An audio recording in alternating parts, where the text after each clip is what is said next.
Tracy Richter lahir pada tahun 1966 di Chicago, Amerika Serikat.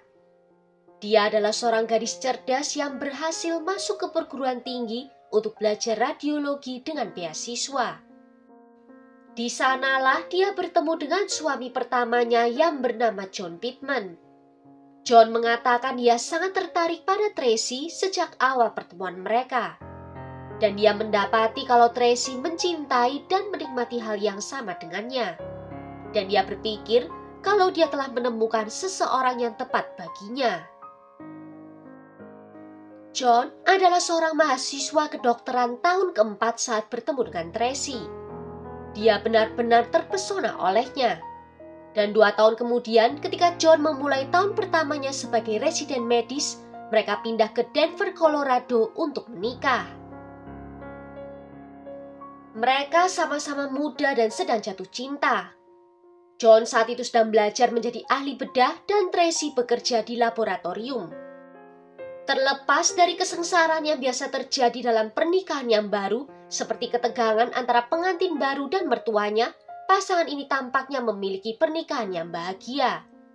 Meski demikian, John merasakan segera setelah mereka menikah, ada yang tidak beres dengan istrinya. Dia mulai memperhatikan pola perilaku yang tidak biasa, seperti temperamen yang tidak menentu dan kecenderungan manipulasi yang aneh. Serangkaian kejadian aneh terjadi yang membuatnya menjadi waspada. Salah satunya saat ada tagihan sejumlah $15.000 pada kartu kredit ayahnya. Tracy menjadi sangat terlibat dalam upaya mencari tahu siapa yang melakukannya. Namun seiring penyelidikan berlanjut, diduga pelakunya adalah Tracy sendiri. John dengan gigih membela istrinya saat itu, namun juga mulai curiga kalau istrinya telah membuat masalah. Setelah kelahiran putra mereka yang diberi nama Bert, hubungan mereka mulai retak. John adalah seorang ahli bedah muda dan ambisius, bekerja hingga 120 jam seminggu dan tidak pernah berada di rumah. Sedangkan Tracy menjaga anaknya yang masih kecil di rumah dan sering mengeluh kesepian. Lama-kelamaan John mulai curiga kalau istrinya berkencan dengan pria lain. Tracy sering menyatakan ketidakpuasannya dengan pernikahannya yang memicu pertengkaran dengan suaminya. Tracy juga mulai merasa iri dengan pekerjaan suaminya dan bahkan hewan peliharaannya. Pada suatu saat ketika John sedang bekerja di luar kota, Tracy seharusnya mengirimkan hewan peliharaan itu kepada John. Tracy mengaku bahwa dia sudah membawa hewan itu, tetapi akhirnya memberitahu kalau hewan itu hilang. Namun beberapa tetangga menghubungi John dan berkata kalau mereka melihat kucingnya berkeliaran. John menjadi yakin bahwa Tracy membawa kucing itu dan membuangnya ke suatu tempat. Hal ini menimbulkan pertengkaran yang meningkat hingga pada suatu malam Tracy mengacungkan pistol ke wajah suaminya, mengancam akan membunuhnya dan mengatakan bahwa suaminya tidak akan pernah bisa pergi meninggalkan rumah dalam keadaan hidup. Tracy tak sengaja menembakkan pistol itu yang membuat mereka berdua terkejut. Tracy meminta maaf pada John dan setuju untuk berobat di rumah sakit jiwa. Setelah selesai melakukan perawatan, Tracy masih harus menjalani terapi selama 6 bulan. Saat dia melakukan terapi itu, semuanya tampak baik-baik saja. Namun begitu terapi selesai, hal-hal aneh mulai terjadi lagi. Tracy berubah, dia mulai berbohong, bertindak kejam dan juga manipulatif. John mulai menyadari bahwa dia harus segera keluar dari pernikahannya. Dia diam-diam membuat rencana untuk menyewa apartemen di Chicago, namun ingin merahasiakannya agar tidak membuat Tracy semakin marah atau membahayakan nyawa putranya. Ketika dia mencoba menjauh dari pernikahannya, dia sering melihat pria asing keluar masuk dari rumahnya. John mulai mengkhawatirkan keselamatannya dan menyewa penyelidik swasta.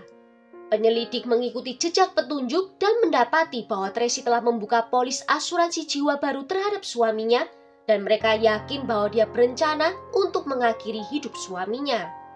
Dengan saran dari penyelidik swasta dan seorang teman pengacara, John mengajukan untuk bercerai dan pindah keluar kota. Namun ketika John mengajukan perceraian itu, Tracy pergi ke departemen kepolisian dan mengajukan laporan yang mengatakan bahwa suaminya telah menyerang putra mereka yang berusia 3 tahun. Setelah hakim menyelidiki kasus ini, tuduhan ini dibatalkan karena kurangnya bukti. Pasangan ini akhirnya bercerai, di mana John harus membayar tunjangan anak dan berbagi hak asuh. Tracy melanjutkan hidupnya dengan sangat cepat. Dia diduga berkencan dengan seorang dokter bedah mulut.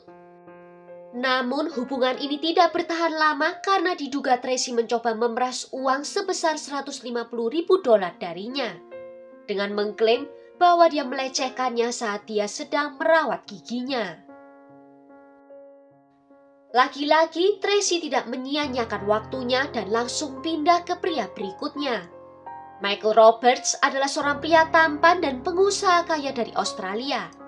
Mereka berkenalan lewat internet dan Michael langsung jatuh cinta pada pesonanya Tracy.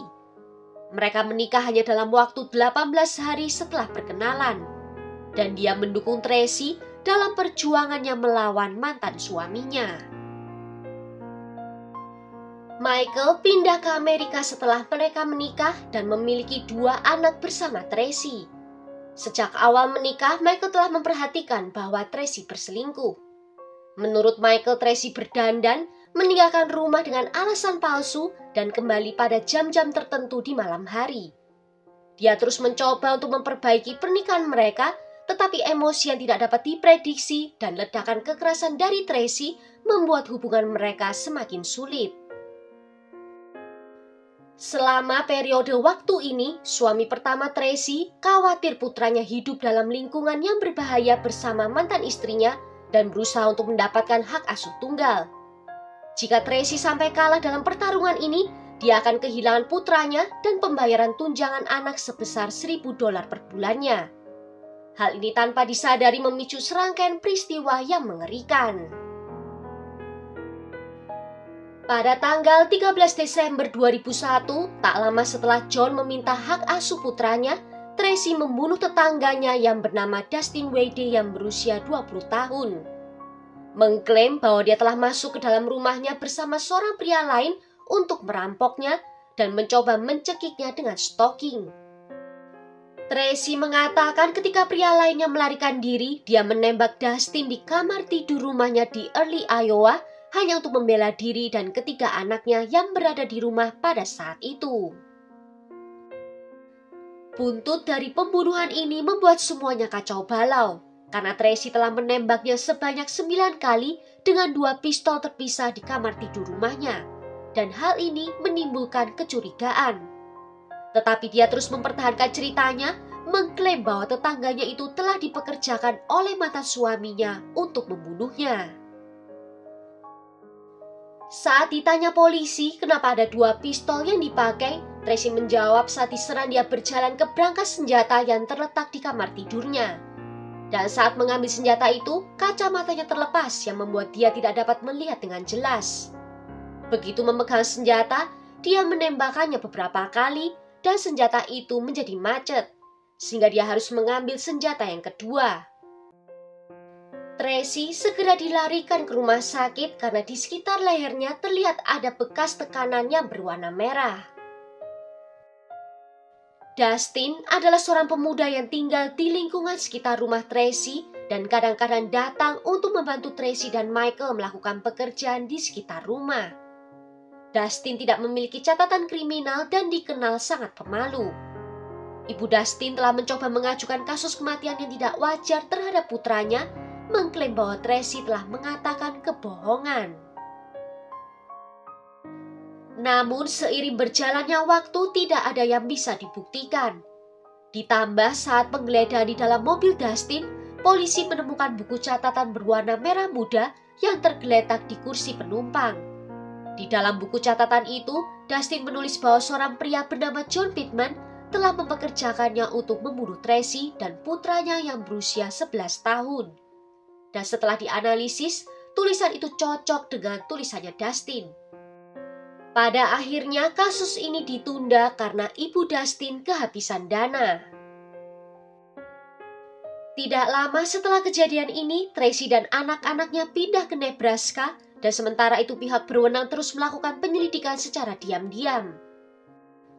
Pada tahun 2002, Tracy tampil di acara The Montel Williams di mana dia menceritakan kisah mengerikan saat dia tidak punya pilihan lain selain mengambil nyawa penyusup untuk menyelamatkan dirinya dan nyawa anak-anaknya.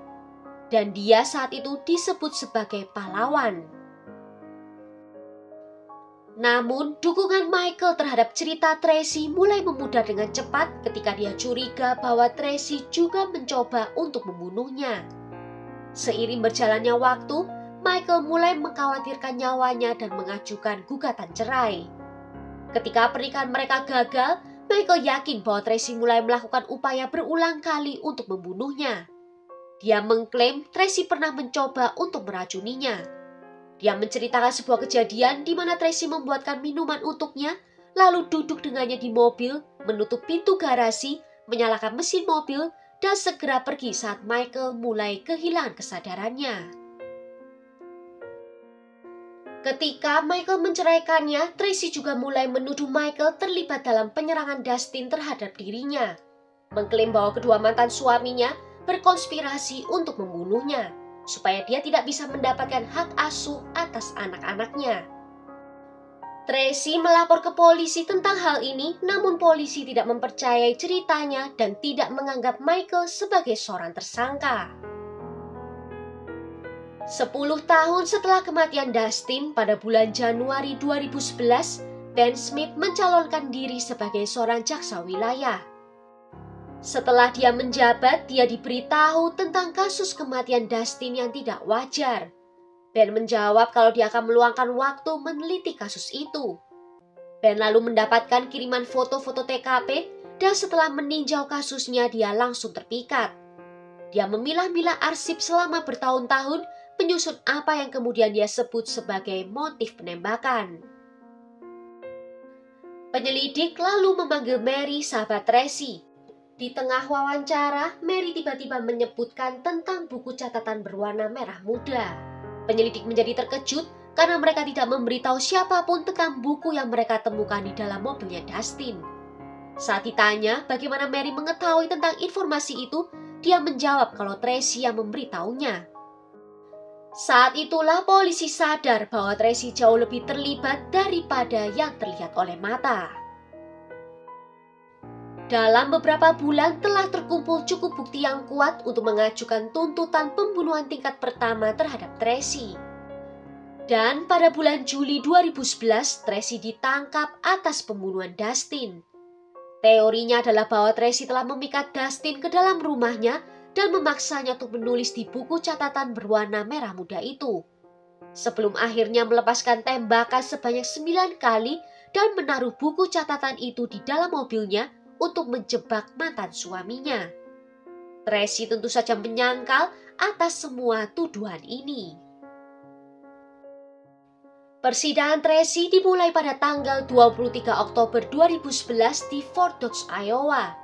Saat itu Tracy telah berusia 45 tahun dan selama persidangan dia mendapatkan dukungan dari putranya yang telah berusia 20 tahun. Namun, kedua mantan suami dari Tracy bersaksi melawannya. Jaksa berpendapat bahwa pembunuhan Dustin adalah pembunuhan berdarah dingin dalam rencana memutarbalikkan fakta untuk bisa menjebak mantan suaminya. Mereka mengklaim Tracy membuat rencana rumit untuk membuat suami pertamanya memukulnya sehingga dia bisa diberikan hak asuh penuh atas putra mereka. Sedangkan suami keduanya mengklaim kalau Tracy pernah mencoba untuk membunuhnya. Dan dia juga bersaksi bahwa Tracy telah mengambil 3 polis asuransi jiwa atas namanya. Seorang ahli rekonstruksi TKP juga menunjukkan berbagai jenis bukti percikan darah selama kesaksiannya. Dia menyatakan tembakan terakhir yang dilakukan oleh Tracy terjadi sekitar 15 menit dari tembakan sebelumnya. Hal ini terlihat dari genangan darah yang mulai mengering. Dia juga mengatakan kalau beberapa tembakan pertama mengenai korban di lengan kanan, perut, dan pantat saat korban dalam keadaan berdiri. Tetapi 4 tembakan terakhir mengenai bagian kepala korban karena korban telah jatuh tergeletak di atas lantai. Mary, teman Tracy, juga dipanggil untuk bersaksi dan dia bercerita tentang buku catatan merah yang ditemukan di dalam mobilnya Dustin. Dia ingat bahwa Tracy sebenarnya membeli buku catatan itu untuk putranya beberapa tahun sebelumnya. Tetapi putranya itu menolak untuk membawanya ke sekolah karena dia tidak ingin membawa buku itu karena warna merah mudanya. Mary yakin kalau Tracy lupa kalau dia pernah bercerita tentang hal itu pada dirinya. Bert, putra sulung Tracy, menjadi saksi kunci kejadian di malam hari itu. Bert muncul di pengadilan untuk membela dan menguatkan cerita dari ibunya, di mana dia bersaksi bahwa penyusup lain memang menemani Dustin pada malam itu dan bahwa ibunya menembaknya hanya untuk membela dirinya dan ketiga anaknya. Namun jaksa dan juri menolak pernyataannya, percaya bahwa itu adalah kebohongan untuk melindungi ibunya saja. Pada tanggal 6 Desember 2011, setelah berbulan-bulan mendengarkan kesaksian, para juri memutuskan Tracy bersalah atas pembunuhan tingkat pertama dan dia dijatuhi hukuman penjara seumur hidup tanpa kemungkinan pembebasan bersyarat. Mona W.D., ibu dari korban, akhirnya mendapatkan keadilan yang tidak ia dapatkan selama hampir 1 dekade. Tracy saat ini menjalani hukuman seumur hidupnya dan masih menyatakan bahwa dirinya tidak bersalah. Dan dia didukung oleh ibunya, putranya, dan tunangan barunya. Tracy telah mencoba 2 kali mengajukan banding atas hukumannya yang menyatakan bahwa pengacaranya menggagalkan kasusnya karena beberapa alasan. Namun semua bandingnya itu ditolak pengadilan. Dan sesuai laporan terakhir, dia masih menjalani hukumannya di Lembaga Permasyarakatan Iowa untuk Wanita di Mitchellville.